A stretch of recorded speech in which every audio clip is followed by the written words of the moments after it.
Welcome everyone to a presentation of our paper Pre-Recorded Sound File versus Human Coach, investigating auditory guidance effects on elite rowers.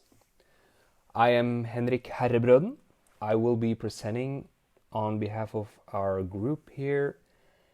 And the background for doing this study on sports was that not only in sports but in educational contexts more generally, there's a heavy emphasis on verbal instructions and also visual stimuli. So let's say you want to do baseball, you'll be met by a coach who will guide you and show you some visual demonstrations and also use a lot of words.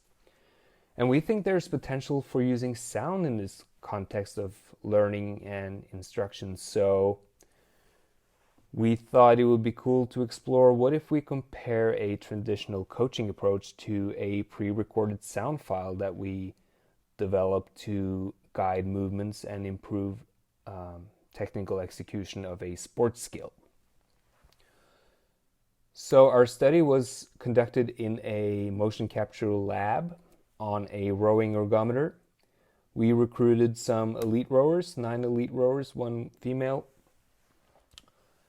And we basically put them through 3 conditions after warm-up. So first we did a neutral. They all did a neutral condition with no stimuli, no sound, no feedback, just rowing. And then we counterbalanced the main conditions of interest, which was, first of all, a coaching condition, traditional coaching, where the rowers received coaching from a national team coach, which they knew. And he adapted his coaching to each individual to make it ecologically valid, as you would do in a normal coaching context, but he gave comparable amounts of feedback and instruction to each rower. And finally, in the sound condition, we had a pre-recorded sound file developed by a collaborator, a producer, who had gathered sounds from, first of all, synthetic sounds from a library of sounds, and also some authentic sounds, actual recordings of rowing, either on the ergometer or actually out on the water. And the purpose of each sound was to contribute to a sound file that would promote good rowing technique. And the producer worked with a Team Norway rower that was not part of these of our study sample, but that was part of a pilot phase where we tested out some ideas on him and got some feedback. And eventually we had a final product in terms of a pre-recorded sound file that we would use in our study, intended to guide the rower's movements and promote good rowing technique. And I guess we'll hear a sample, some sound here from, this is the actual sound file that we used.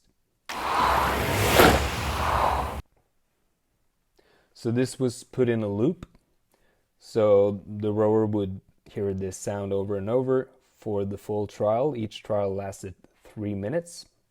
We can hear this sound again maybe.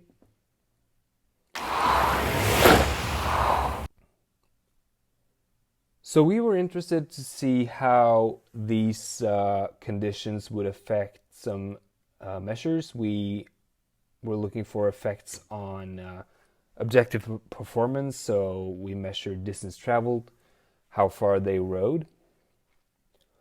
And also we got some subjective ratings. We asked them, how useful did you think these conditions were in terms of a few different things related to rowing and technique. So these were our measures, and here are our results. No significant effect of condition on distance traveled. Descriptively, the rowers were rowing the greatest distance in the coaching condition, on average 875.6 meters, which was further than the sound condition, which was on average 858.4 meters, and also further than the neutral condition. 855 meters on average. So here's a graph showing rowing distance across conditions.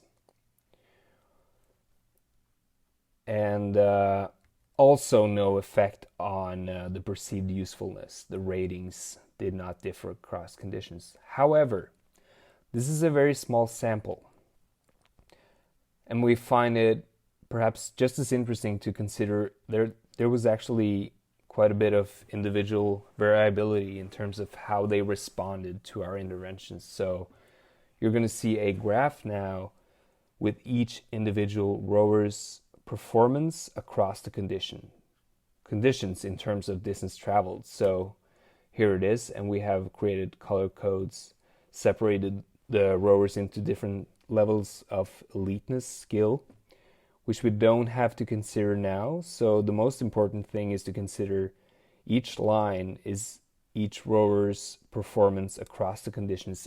And you can see here that a lot of these guys have a trend of increased performance going from neutral to coach, and actually comparable distances in the coach condition and sound condition. And some of these guys have greater rowing distances in the sound condition. However, you see there are a few subjects here that drop their performance in the sound condition, especially this one subject, going all the way down. And we actually considered this guy a bit of an outlier based on our analyses, and we tried doing the analysis without this one subject, and then we actually found some significant results, which is interesting. I guess the bottom line is that these guys differed when it came to how they responded. In terms of what we can take away from this study, we think any intervention at a high level in sports demands for the best effectiveness. It should account for individual variability, individual differences. And so coaching or sound should ideally be tailored to the individual, which our sound condition was not, but the coaching condition in our study allowed for that individual customization, which we think is an important factor on why the sound condition was not more effective in our study. And on that note, we think sonification is very exciting, where you can turn performers' movements into sound based on how they actually move. So they get sound based on how they actually move, and then they can self-organize and perhaps perform better based on that information. And obviously there's a ton of limitations to our study. The most notable one is the limited sample size. So based on that alone, it's kind of limited what you can take away from this study and generalize to a broader population. But we do think this is an interesting study to build on because, first of all, there's not too many studies on sound in sports, not too many on elite performers at the higher levels. And we do think there is some promise in using sound.